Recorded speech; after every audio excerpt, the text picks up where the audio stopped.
Ya pemirsa, banjir ini mengepung dan melumpuhkan sejumlah wilayah di Jabodetabek.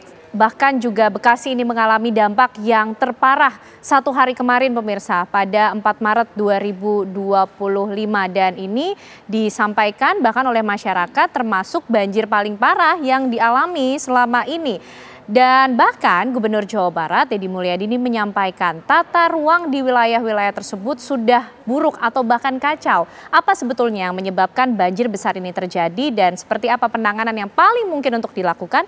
Malam hari ini kita akan membahasnya di Apa Kabar Indonesia Malam, tentunya bersama para narasumber yang sudah bergabung bersama kami malam hari ini. Ada Mas Hendrikus Andi Simarmata, ahli tata kota Universitas Indonesia. Mas Andi, apa kabar? Sehat Mas? Baik, selamat malam juga. Selamat malam. Sehat dan wilayahnya bebas banjir. Kebetulan aman, ya. Tapi tentunya kita ikut prihatin atas apa yang dialami oleh warga maupun juga sejumlah masyarakat ya di beberapa wilayah. Dan bergabung bersama kita ada Ibu Erma Yuli Hastin, peneliti klimatologi BRIN. Selamat malam Bu Erma.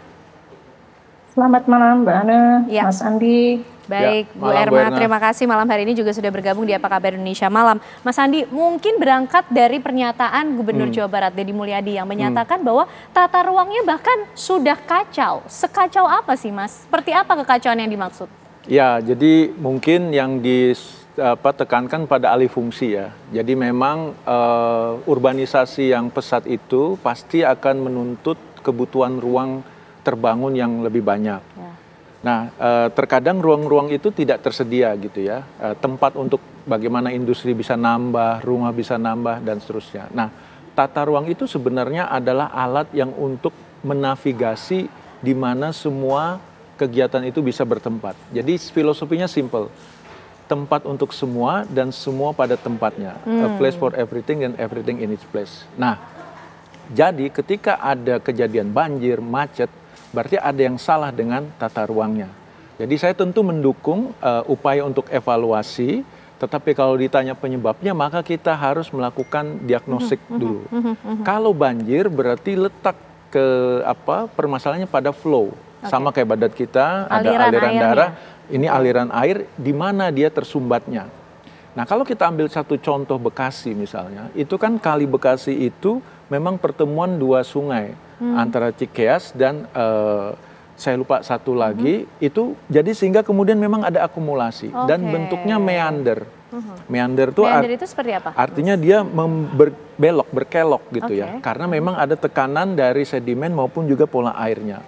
Sehingga tempat itu memang secara DNA-nya adalah tempat untuk air. Oh, karakternya Bekasi adalah tempat untuk air. Makanya di dalam peraturan tata ruang ada istilahnya floodplain atau dataran banjir. Jadi ruang yang disiapkan memang di pinggir kiri kanan sungai untuk kalau dia overflow, untuk dia kalau meluap. Nah, disitulah kemudian tidak boleh ada kegiatan selain dari peruntukan Nah, ini dia Mas, mungkin kita coba rangkum juga informasinya untuk masyarakat. Seperti inikah tadi yang dijelaskan oleh Mas Andi? Alur sungai Cilengsi dan Cikeas ya, yang itu bertemu pada Kali Bekasi. Nah, jadi di situ tuh harusnya memang tempatnya harus untuk air gitu, karena air itu bisa tidak bisa permanen dia, karena kalau dia musim kemarau dia kering.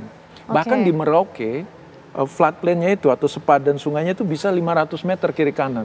Saking ekstrimnya perbedaan antara hujan dan musim kering. Itu yang ketika curah hujan, nanti mungkin Mbak Erna bisa lebih menjelaskan, ketika curah hujannya sekarang itu 232 mm per hari, itu sistem itu nggak mampu lagi kalau meander tadi udah diisi oleh bangunan-bangunan. Nah, jadi fokus kita sekarang bagaimana ketahanan kota kita kalau curah hujannya di atas 200 nih.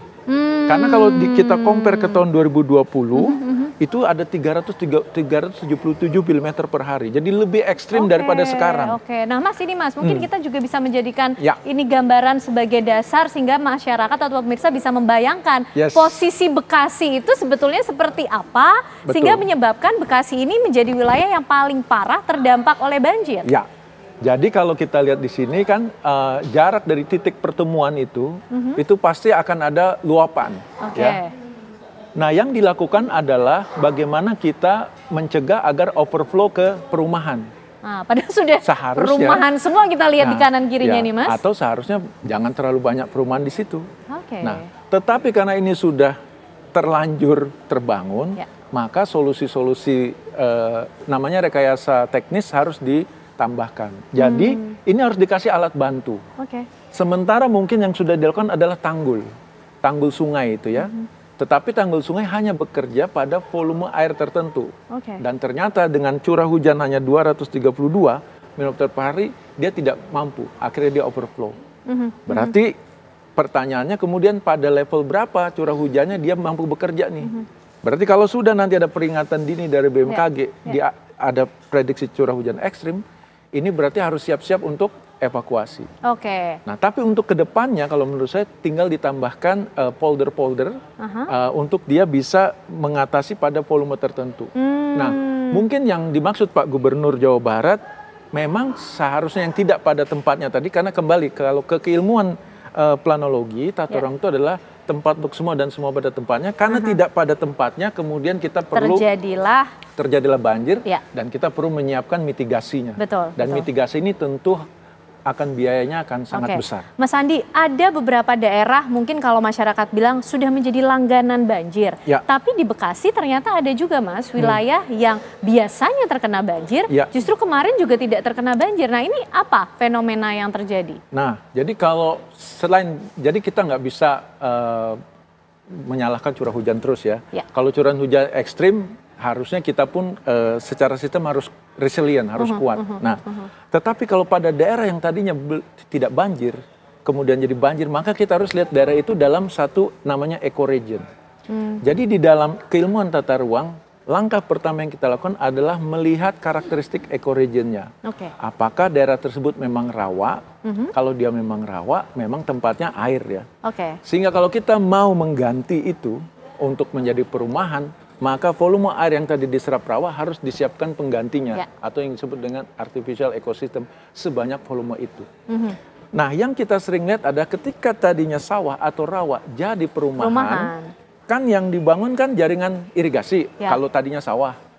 Irigasi buat apa? Buat mengaliri sawah. Jadi memang sengaja agar airnya overflow ke sawah. Tapi kalau perumahan diganti jadi drainase.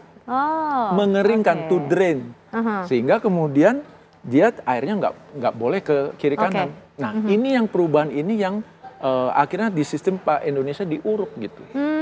Diuruk ini tidak diikuti dengan penggantian kolam-kolam. Jadi kalau di Taipei itu ada satu unit desa, nanti dia pakai kolam. Itu untuk bank air juga, untuk cadangan-cadangan air juga. Nah, memang yang akan dievaluasi menurut saya pertama adalah bagaimana tata ruang di level mikro dan juga di level makro satu ecoregion tadi yang Jawa Barat. Jadi saya setuju dengan Pak Kang Deddy itu ya. Jadi memang harus segera dievaluasi. Tetapi cara mengevaluasinya ini bagaimana sekarang? Ditahan dulu Mas Andi. Sampai di situ bagaimana cara evaluasi ini akan kita bahas. Termasuk tadi sudah coba disampaikan oleh Mas Andi. Jangan terus-terus lah kita menyalahkan hujan dan kiriman air dari Bogor. Tapi kita juga ingin tahu sebetulnya bagaimana prediksi curah hujan yang akan terjadi di sejumlah wilayah. Mungkin khususnya di Jabodetabek dan juga Bekasi. Nanti akan disampaikan oleh Bu Erma ya. Bu Erma, tapi usai jeda pemirsa kami akan kembali hadir untuk Anda.